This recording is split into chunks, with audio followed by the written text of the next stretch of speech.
મધ્યપ્રદેશથી મંગાવેલો વિદેશી શરાબનો જથ્થો જિલ્લા એલસીબી પોલીસે શહેર નજીક પલાસવાડા ફાટક પાસેથી ઝડપી પાડ્યો હતો।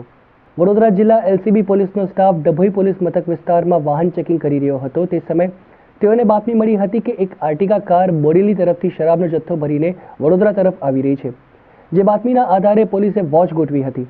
હવે પલાસવાડા રેલવે ફાટક પાસે એલસીબીની ટીમ વોચમાં બેઠી હતી। તે દરમિયાન બાતમીવાળી આર્ટિગા કાર આવી જતા તેને રોકી હતી, જ્યાં કારમાં બેસેલા બંને યુવકને ઉતારીને પૂછપરછ કરવામાં આવી હતી।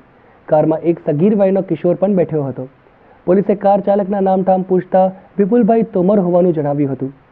કારમાં પાછળના ભાગે વિદેશી શરાબનો જથ્થો ભરેલી મળી આવ્યો હતો।